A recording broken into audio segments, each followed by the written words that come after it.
Salut tout le monde, on se retrouve pour une autre vidéo. Cette fois-ci, je viens vous présenter encore du Legacy.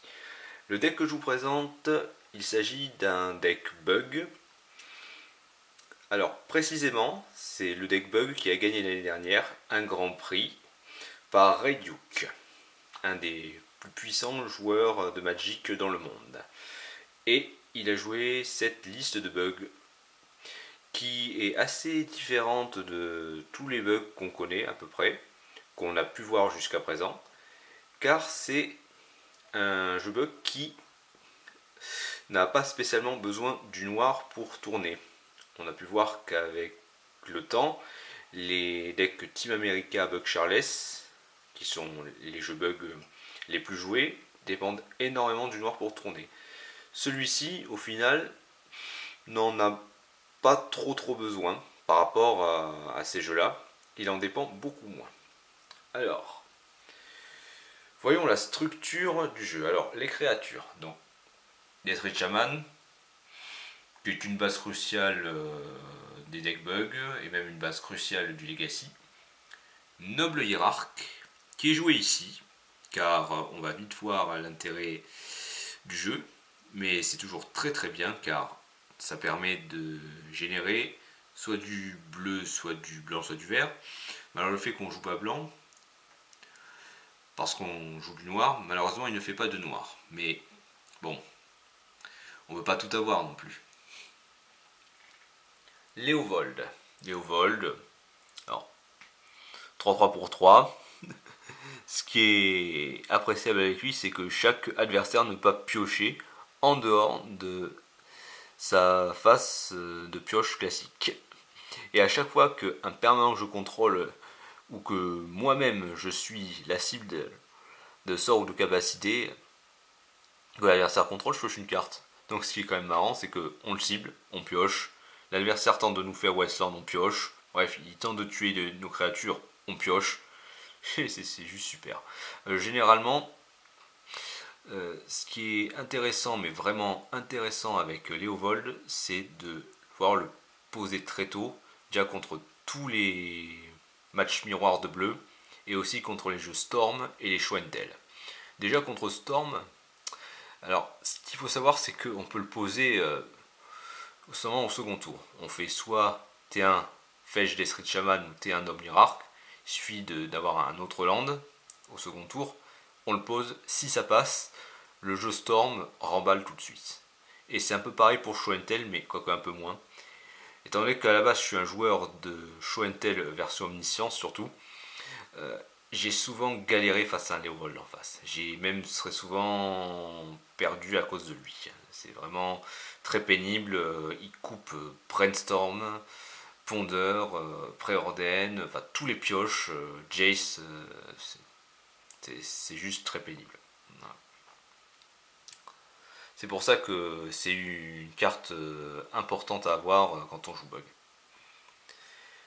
Et Trunem Nemesis. Alors un mini Progenitus qui peut être posé très rapidement. Et comme on ne peut pas le bloquer, l'adversaire ne peut pas le bloquer en principe, souvent il va profiter de l'exaltation du Noble Hiérarque, donc il va souvent passer 4-2 ou 5-3 imbloquable. C'est déjà plus rapide que 3 imbloquable. Et la dernière créature, Gurmar Gangler, alors soit c'était Tarmo, soit c'était Snapcaster, mais bon, étant donné que Gurmar ça ne prend ni Abobdiquet, ni Fatal Push, qui sont quand même assez joués. Généralement, les gens qui ne jouent pas blanc, n'ont pas sort sous clochère, donc juste bug, ont vraiment du mal à le faire partir. C'est un gros 5-5, parfois souvent plus fort que Tarmo. L'adversaire a vraiment du mal à le dégager.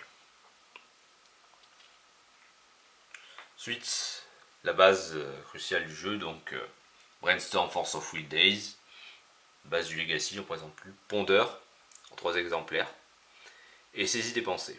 Voilà.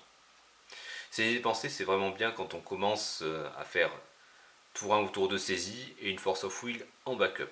Contre les jeux combo, généralement, c'est très fort. Et ensuite, 4 anti-bêtes de base, donc Abobdiquet, pour gérer surtout les les Tarmo, les Blue Moon, les Yumpi Romancers sans pouvoir être contrés. Les Deathreach Shaman adverses aussi, Fatal Push, c'est un peu la même chose, quasiment, et ça sort pour seulement un seul mana. Bon, ça cible que les créatures. Et deux Jace. Deux Jace pour faire des brainstorms, qu'il ait l'adversaire à distance avec le -12. Jusqu'ici, on peut s'apercevoir que c'est un très bon jeu car on a une force de frappe conséquente avec le True Name Nemesis, une pièce de lock prison, donc Léovold contre des tonnes de jeux, et deux plans de kill à distance, donc Deathreach Shaman qui grappille petit à petit les points de vie, et de Jace. Sylvan Librairie, qui est une carte toujours très sympa à jouer quand on joue vert. La mana base est un peu plus différente des jeux bugs classiques, étant donné que c'est un bug, comme je vous l'ai dit, qui dépend moins du noir pour tourner.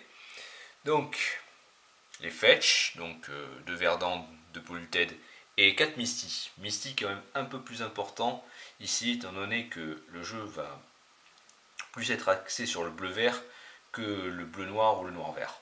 Donc c'est quand même assez important. 3 Westland aussi, bon pas 4 parce que c'est un peu lourd parfois.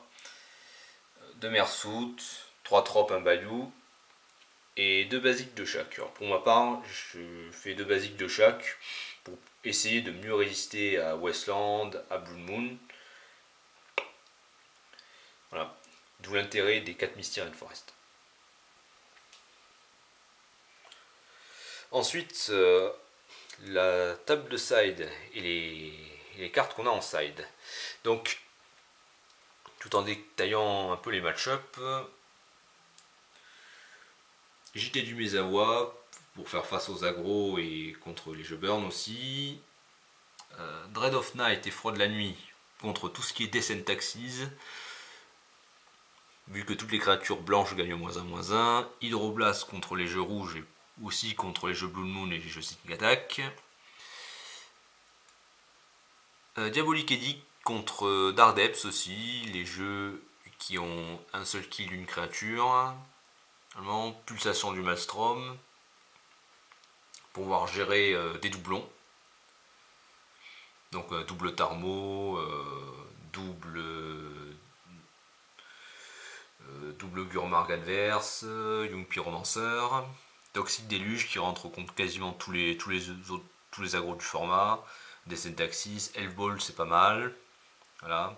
Faut surtout pas hésiter à faire T1, Destrat ou Noble et Toxic Déluge contre si vous voyez qu'Elfball pose beaucoup trop d'elfes parce que c'est un jeu qui peut kill tour 2, tour 3, il faut pouvoir le raser le board dès qu'on peut. Dismember, c'est bien, ça permet de gérer les cœurs marques adverses, le -5.5, donc c'est pas mal. Tarmo aussi quand il est que 4-5. La batterie anti-combo, donc Saisie, Flusterstorm, Spell Pierce et Dispel.